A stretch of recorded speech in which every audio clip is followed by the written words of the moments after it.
സാറേ, ഞാൻ പറയുന്നത് ആദ്യം ഒന്ന് കേൾക്കണം. എന്നിട്ട് എന്നെ എന്ത് വേണേലും ചെയ്തോ. കൂടെ നിന്ന് ചതിച്ചിട്ട് നീ ഇനി എന്നാ പറയാനാടാ? അവളെവിടെ? എന്നെ ചതിച്ച് താൻ അവളെ ആരുടെ കയ്യിലാണ് ഏൽപ്പിച്ചിരിക്കുന്നതെന്നൊക്കെ എനിക്കറിയാം. അതൊന്നും താൻ വിശദീകരിക്കണ്ട.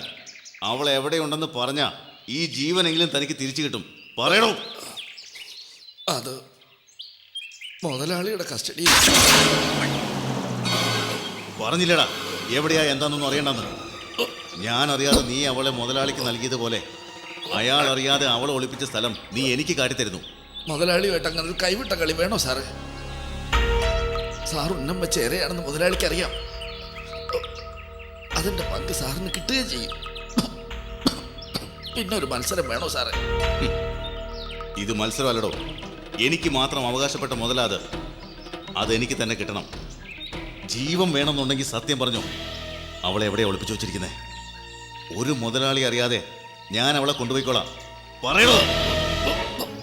സാറേ, ഞാൻ പറയാം. എന്നെ കൊല്ലല്ലേ. എങ്കിൽ പറയണോ? അത്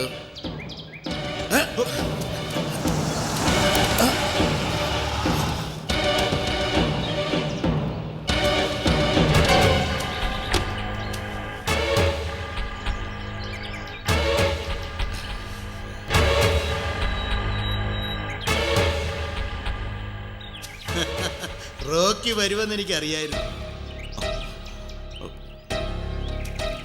മുതലാളി, എനിക്ക് വലിയ ദണ്ണമുണ്ട് മുതലാളി. ഇത്രയും ദിവസം ഒരു തെറ്റും ചെയ്യാതെ പോലീസുകാർ എന്നെ കൊല്ലാക്കൊല ചെയ്യുമ്പോൾ മുതലാളി ഒന്ന് തിരിഞ്ഞു നോക്കിയോ? ഇല്ല, നീ ആയതുകൊണ്ട് ഞാൻ അത്രേ ചെയ്തോളൂ. എൻ്റെ കണ്ണ് വെട്ടിച്ച് ഈ കാട്ടിൽ നിന്നൊരെരയുമായിട്ട് മുങ്ങാനായിരുന്നില്ല നിന്റെ പ്ലാൻ? അയ്യോ, ഒരിക്കലും അല്ല മുതലാളി. ആ പെങ്കൊച്ചിനെ കിട്ടിയ അവളെ വെച്ച് നാദറയിൽ നിന്നും തറവാട് സ്വന്തമാക്കി മുതലാളിക്ക് തരാൻ തന്നെയായിരുന്നു എൻ്റെ പരിപാടി. അല്ലെങ്കിൽ പാറോട് പറയട്ടെ. അതൊക്കെ അവൻ എന്നോട് പറഞ്ഞു. പക്ഷെ അവൾ ഇവിടുള്ള കാര്യം നീ എന്നെ അറിയിക്കാതിരുന്ന് തെറ്റായിപ്പോയി. അത് വേറെ ചില പ്രശ്നങ്ങളുണ്ടായിരുന്നു മുതലാളി. അവളെ കാണാതായതിൻ്റെ പേരിൽ ഒരിക്കൽ പോലീസ് എന്നെ സംശയിച്ചതാ. അപ്പോൾ പിന്നെ കരുതലോടെ നീങ്ങിയില്ലെങ്കിൽ ഞാൻ തന്നെ വീണ്ടും പെടുമെന്ന് തോന്നി. അതുകൊണ്ടാ. അല്ലാതെ അപ്പോ ഈ മാണിച്ച മുതലാളിക്ക് കരുതലില്ലെന്നാണോ നീ പറയുന്നത്? അയ്യോ, അങ്ങനെയൊന്നും അല്ല മുതലാളി. ഞാൻ എന്നും കൂടെ നിന്നിട്ടല്ലേ ഉള്ളൂ. എന്നെ വിശ്വസിക്കണം. ഏതായാലും ഇപ്പൊ ആ കൊച്ചിന്റെ പേര് വേറെ പ്രശ്നങ്ങളൊന്നുമില്ല. അവൾ എൻ്റെ കസ്റ്റഡി സുഖമായിട്ടിരിപ്പുണ്ട്. നാദർ എനിക്ക് വേണ്ടത് തരാമെന്ന് സമ്മതിച്ചിട്ടുണ്ട്. റോക്കി അങ്കിളിനെ ഇടനിലക്കാരനാക്കി കൂടെ എന്ന് ചോദിച്ചു. അതിനൊരു തീരുമാനം ഞാൻ ഇതുവരെ എടുത്തിട്ടില്ല. എന്ത് വേണമെന്ന് നീ തന്നെ തീരുമാനിക്കേ. ഇണങ്ങാനായാലും ഇടയാനായാലും മാണിച്ച മുതലാളി ഒരുക്കുക. ഇല്ല, മുതലാളിയോട് ഇടയാൻ വേണ്ടി മാത്രമൊന്നും ഞാൻ വളർന്നിട്ടില്ല. കൂറോടെ കൂടെ തന്നെ നിൽക്കാം. റോക്കിക്ക് രക്ഷപ്പെടാൻ ആകെയുള്ളൊരു പിടിവള്ളി ആ തറവാടാ. അതറിഞ്ഞ് മുതലാളി എന്നെ രക്ഷിച്ചാൽ മതി. കൂടെ നിൽക്കുന്നവർക്ക് കൂലിയല്ലല്ലോ റോയി ഞാൻ തരാറ്. കിട്ടുന്നതിലൊരു പങ്ക് തന്നെയല്ലേ. ഈ ഇടപാടിൽ പകുതി തന്നെ തന്നേക്കാം. ഫോറിൻ കമ്പനിക്ക് കൈമാറിയ കിട്ടുന്ന ലാഭത്തിന്റെ 50. എന്താ പോരെ? മതി മുതലാളി. മറിയം കോശിയുടെ തറവാട് മുതലാളിയുടെ കയ്യിലായി കഴിഞ്ഞു. റോക്കിയായി പറയുന്നേ.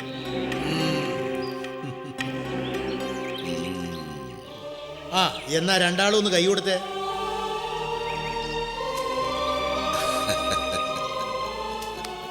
പാറോടെ, തനിക്കെന്നോട് ദേഷ്യമൊന്നുമില്ലല്ലോ? എന്തോന്ന് ദേഷ്യം സാറേ, ഇങ്ങനെയൊക്കെ തന്നെ അല്ലേ നമ്മള്. ആ, ബാക്കി ചർച്ചയൊക്കെ ബംഗ്ലാവിൽ ചെന്നിട്ട് വണ്ടി കയറി.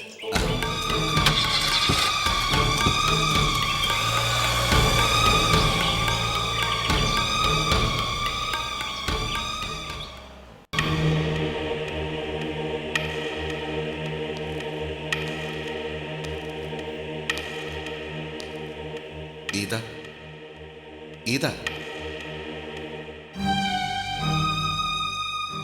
ഇതാരാ വന്നിരിക്കുന്ന നോക്കിയേ.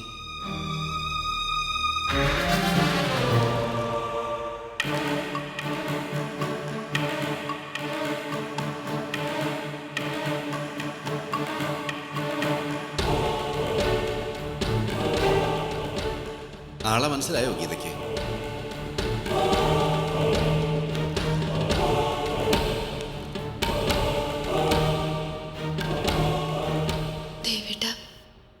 ഗീത കരുതിയത് ജയദേവൻ വിട്ടുപോയെന്നല്ലേ?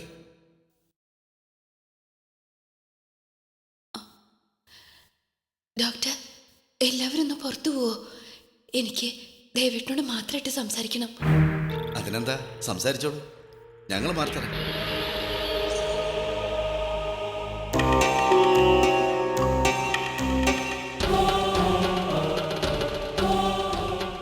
ഇവളെന്തിനാ എപ്പോഴും എപ്പോഴും ഇവിടെ വരുന്നേ? എന്റെ ദേവേട്ടന്റെ കാര്യം ഇനി ഞാൻ നോക്കിക്കോളാം. നീ വെറുതെ മെനക്കെടണ്ട, മനസ്സിലായോ? പറഞ്ഞതുപോലെ ഇവരുടെ കാര്യത്തിൽ ഇനി നാദറ ബുദ്ധിമുട്ടണമെന്നില്ല. പൊയ്ക്കോളൂ.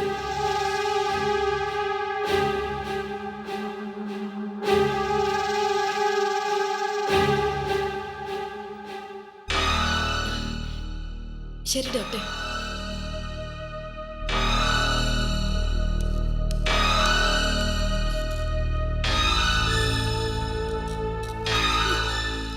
അവളുടെ ഒരു കള്ളസങ്കടം കണ്ടില്ലേ?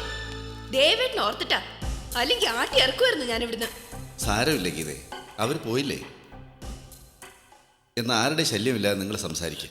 ഡോക്ടർ, എന്തെങ്കിലും ആവശ്യമുണ്ടെങ്കിൽ തൊട്ടടുത്ത മുറിയിൽ നഴ്സുമാരുണ്ടാവും. ഓക്കെ,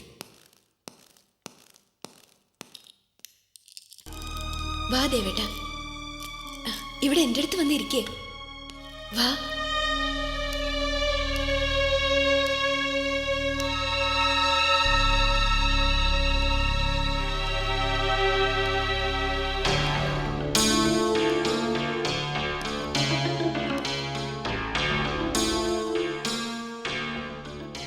പുറത്താക്കപ്പെട്ടതിൻ്റെ പ്രയാസമാണോ, അതോ സ്വയം കൈവിട്ട് കളഞ്ഞതിൻ്റെ നഷ്ടബോധമോ? പുറത്താക്കപ്പെടാൻ ആഗ്രഹിച്ചവളല്ലേ ഞാൻ. എൻ്റെ ലക്ഷ്യത്തിലേക്ക് ഞാനിപ്പോൾ വേഗത്തിൽ അടുക്കുകയാണെന്നുള്ള സന്തോഷം എനിക്കിപ്പോൾ. അപ്പോൾ ഈ കണ്ണീരും സന്തോഷം കൊണ്ടായിരിക്കും അല്ലേ? തീർച്ചയായിട്ടും അതാണ് സത്യം. മനസ്സറിഞ്ഞ് സന്തോഷിക്കുമ്പോൾ എൻ്റെ കണ്ണുകൾ ഇങ്ങനെ നിറയാറുണ്ട്. ഇത്രയും കാലത്തെ എൻ്റെ സർവീസിനിടയിൽ ഒരുപാട് മനസ്സുകൾ ഞാൻ പഠിച്ചിട്ടുണ്ട്. സാധാരണ നിലയിൽ ഒരു വ്യക്തിയെ കണ്ടാൽ അല്പനേരത്തെ ഇടപഴകൽ കൊണ്ട് തന്നെ അയാളുടെ മനസ്സ് വായിച്ചറിയാനുള്ള ഒരു കഴിവും ദൈവം എനിക്ക് നൽകിയിട്ടുണ്ട്. പക്ഷേ ഒരു സത്യം പറയട്ടെ, എനിക്ക് എത്ര ശ്രമിച്ചിട്ടും പിടികിട്ടാത്ത ഒരു മനസ്സാണ് കുട്ടിയുടേത്.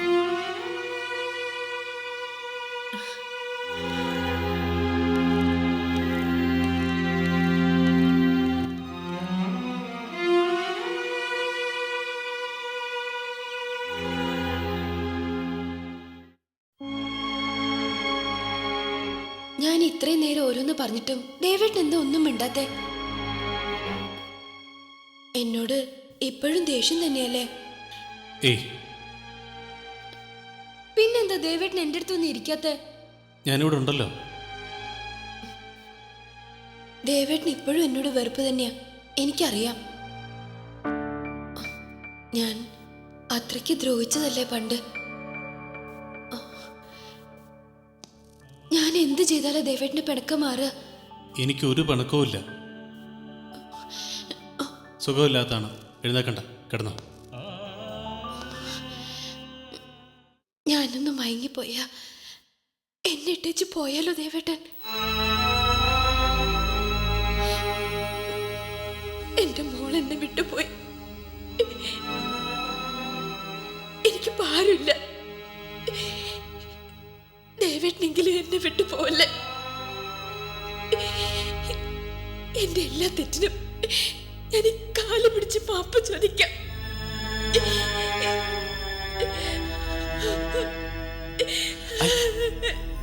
അയ്യേ, എന്താ ഇത്? എന്നെ വെറുക്കണ്ട ദേവേട്ട, എന്നെ ഇട്ടിച്ചു പോവല്ലേ. ഇല്ല, ഞാൻ എങ്ങും പോവില്ല.